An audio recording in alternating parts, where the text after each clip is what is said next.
রোগের জন্য বিভিন্ন ধরনের ডাক্তার আছে, কিন্তু মনে রাখবেন ওই রোগের চেয়ে ভয়ঙ্কর যে রোগ, রুহানি রোগ, এই রোগের ডাক্তার কোনো মেডিকেল কলেজ থেকে কখনো বের হবে না। Oxford, Cambridge, Harvard, Princeton, Yale university থেকে এই রুহানি রোগের ডাক্তার পাওয়া যাবে না। ওই যে রোগ, রুহানি রোগের ডাক্তার ওই কোরআনের শিক্ষার মাধ্যমেই তৈরি হয়। সমাজের রুহানি রোগের ডাক্তার এই আলেম ওলামারাই হয়ে থাকে। যে রোগের ডাক্তার দুনিয়ার কোনো ইউনিভার্সিটি দিতে পারবে না, ওই রোগের ডাক্তার ওলামায়ে কেরাম হন। জাতির রুহানি রোগের চিকিৎসার দায়িত্ব তারা পালন করতেছেন, বলেন সুবহানাল্লাহ। তো 1 নম্বর জাতির ঈমান ইসলামের পাহারাদারি করতেছেন, 2 নম্বর জাতির রুহানি রোগের চিকিৎসকের ভূমিকা পালন করতেছেন, বলেন সুবহানাল্লাহ। ভাইরা আমার, 3 নম্বর হলো একজন মানুষ জন্ম থেকে মৃত্যু পর্যন্ত মুসলমান যদি ইসলামের পথে চলতে হয় তাহলে তার গাইড লাগে, পথ প্রদর্শক লাগে। নিজে নিজে সঠিকভাবে চলার কোনো ব্যবস্থা নাই। যেমন একটা বাচ্চা জন্ম হলো, তার নাম ভালো ইসলামী নাম রাখতে হলে এখানে ইসলামের আলোকে যিনি পথ দেখাবেন তিনি হবেন একজন আলেম, ঠিক কিনা? ভালো নাম রাখার জন্য আলেমের দরকার, আকিকা সহিভাবে করার জন্য আলেমের দরকার, কালেমা কালাম শেখানোর জন্য আলেম দরকার, বাচ্চাকে কোরআন শিক্ষা দেওয়ার জন্য আলেমের দরকার। ও ভাই আমার, বড় হয়ে নামাজ পড়তে হলে ইমাম হিসাবেও আলেমেরই দরকার। যাকাত ঠিক মতো দিতে হলেও, হিসাব করে দিতে হলে আলেমের দরকার। হজ সহিভাবে করার জন্য আলেমের দরকার। বিয়ে শাদী ঠিক মতো করার জন্য আলেমের দরকার। মরার পরে জানাজার জন্য আলেমেরই দরকার, ঠিক না? তো জন্ম থেকে মৃত্যু পর্যন্ত ইসলামের পথে আমাদেরকে গাইড যে করতেছেন, এই গাইড করনেওয়ালা মানুষ হলেন উলামায়ে কেরাম, বলেন সুবহানাল্লাহ। তো ভাইরা আমার, 1 নম্বর তারা জাতির ঈমান ইসলামের পাহারাদারি করতেছেন। 2 নম্বর এরা জাতির রুহানি চিকিৎসকের দায়িত্ব পালন করতেছেন। 3 নম্বর জাতিকে জন্ম থেকে মৃত্যু পর্যন্ত ইসলামের পথে গাইড করে চালাইতেছেন, বলেন সুবহানাল্লাহ।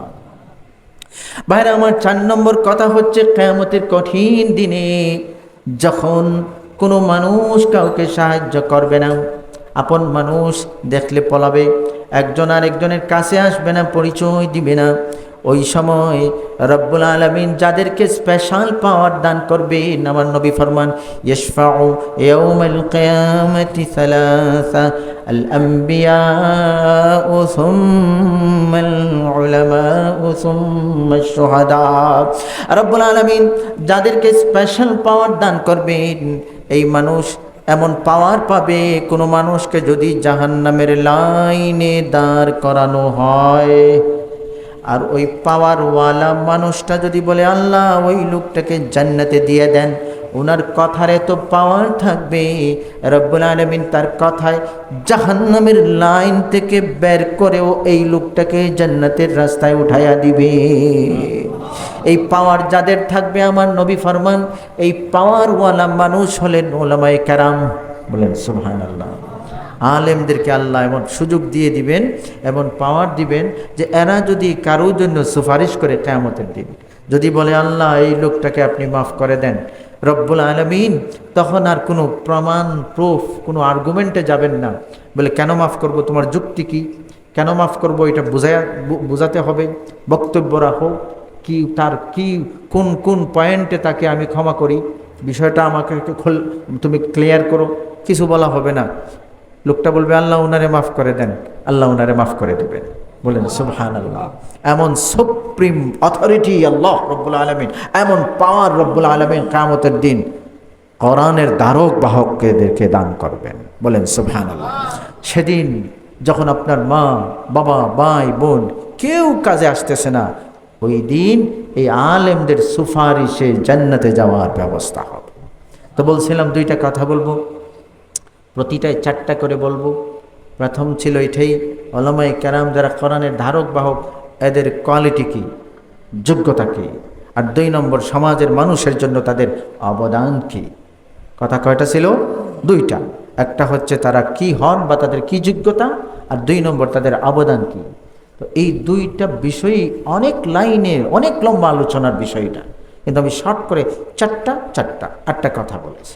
যে এরা কি হন, 4টা কথা বলেছি। 1 নম্বর, এরা আল্লাহর নিজের লোক হন। 2 নম্বর, এরা নবীগণের ওয়ারিস হন, উত্তরসূরি হন। 3 নম্বর, নবীজির কথা মতো এরা সমাজের মধ্যে ভালো মানুষ হন। আর 4 নম্বর, সাধারণ মানুষ না, রাত দিন বন্দেগী করনে ওয়ালার মধ্যেও এরা অনেক গুণ বেশি সম্মানিত হন। বলেন সুবহানাল্লাহ। আর এদের অবদান কি? 4টা কথা বলেছি। 1 নম্বর, এরা সমাজের জন্য, জাতির জন্য নিজের খেয়ে মরণ পর্যন্ত ইমান ইসলাম রক্ষার দায়িত্ব পালন করতেছেন। 2 নম্বর, এরা জাতির রুহানি রোগের চিকিৎসকের ভূমিকা নিচ্ছেন, দায়িত্ব পালন করতেছেন। 3 নম্বর, এরা জাতিকে জন্ম থেকে মৃত্যু পর্যন্ত ইসলামের পথে চলার জন্য গাইড করতেছেন। 4 নম্বর, যখন কেউ কাজে দিবে না, কাজে লাগবে না, ওই দিন কিয়ামতের দিন এদের সুপারিশে জাতির অসংখ্য মানুষের জান্নাতে যাওয়ার ব্যবস্থা। সেজন্য বেরাদরান ইসলাম, উলামায়ে কেরামকে সাধারণ নজরে দেখবেন না, এদের গুরুত্ব দিতে হবে, মর্যাদা দিতে হবে। জ্ঞানপাপী যারা, ইসলাম বিদ্বেষী যারা, ইসলামের শত্রু যারা, শত্রুদের এজেন্ট যারা, তাদের কথায় বিভ্রান্ত হবেন না। নবীজির কথার উপর মজবুত বিশ্বাস রেখে উলামায়ে কেরামকে সম্মানের নজরে দেখতে হবে। রাজি আছেন ইনশাআল্লাহ? মনে রাখবেন, তাদের ঋণ সারা জীবনে কেউ শোধ করতে পারবে না। যে কাজগুলো আমি বলেছি আপনি চিন্তা করে দেখেন, এই কাজগুলোর ঋণ সমাজের মানুষ জিন্দেগিতে শোধ করার ক্ষমতাই রাখে না, ঠিক কিনা? সেজন্য শ্রদ্ধা করবেন, সম্মানের নজরে দেখবেন, মূল্যায়ন করবেন। যারা তাদের বিরুদ্ধে অপপ্রচার চালায় তাদের সাথী হবেন না, বরং এদেরকে দাঁত ভাঙ্গা জবাব দেওয়ার জন্য রেডি থাকবেন। রাজি আছেন না ইনশাআল্লাহ? আল্লাহ আমাদেরকে কথাগুলো বোঝার, আমলের তৌফিক দান করুন। আমিন। ওয়া আখিরু দাওয়ানা আনিল হামদুলিল্লাহি রাব্বিল আলামিন।